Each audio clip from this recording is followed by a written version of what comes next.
Hi everyone, welcome to our YouTube channel my world all in one. ఈరోజు recipe ఏంటో మీకు ఈ video చూస్తేనే అర్థమైపోయి ఉంటుంది.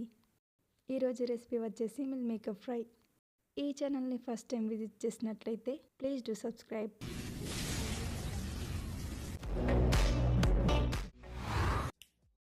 ముందుగా వీడియోలో చూపిస్తున్నట్టుగా మిల్ మేకర్ని తీసుకోవాలి. అందులో వాటర్ పోసి కొద్దిసేపు నానబెట్టాలి. నెక్స్ట్ స్టవ్ ఆన్ చేసి వెలిగించి ఒక బౌల్ తీసుకొని దానిపై పెట్టి అందులో 1 టేబుల్ స్పూన్ ఆయిల్ పోయాలి. నెక్స్ట్ అందులో ఆవాలు జీలకర్ర వేయాలి. నెక్స్ట్ వీడియోలో చూపిస్తున్నట్టుగా కొంచెం మిల్ మేకర్ వాటర్ పోయేలా చేసి ఆయిల్లో వేయాలి. ఇలాగే మొత్తం మిల్ మేకర్ వేయాలి. నానబెట్టిన మిల్ మేకర్ అన్నీ వేశాక వీడియోలో చూపిస్తున్నట్టుగా కలపాలి.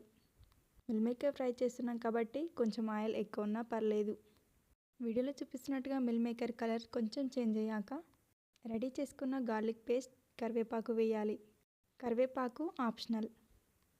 అందులోనే పసుపు వేయాలి. తర్వాత బాగా మిక్స్ చేయాలి. నెక్స్ట్ మూత పెట్టేయాలి. ఆయిల్ కొంచెం ఎక్కువగా పోయడం వల్ల కలర్ చేంజ్ అయ్యి కొంచెం క్రిస్పీగా మారుతాయి, టేస్ట్ కూడా బాగుంటాయి. నెక్స్ట్ వీడియోలో చూపిస్తున్నట్టుగా మూత తీసేసి సరిపడంత ఉప్పు, కారం వేయాలి. ఆ తర్వాత మళ్ళీ మిక్స్ చేసేసి అందులో కొరియాండర్ పౌడర్ వేయాలి. నెక్స్ట్ మూత పెట్టేయాలి. ఒక 5 మినిట్స్ తర్వాత కర్రీ రెడీ అయిపోతుంది. తర్వాత స్టవ్ ఆఫ్ చేసేయాలి. నెక్స్ట్ ఈ మిల్ మేకర్ ఫ్రైని ఒక చిన్న బౌల్లోకి సర్వ్ చేసుకోవాలి. చూడ్డానికి చాలా బాగుంది కదా, తింటే ఇంకా సూపర్గా ఉంటుంది.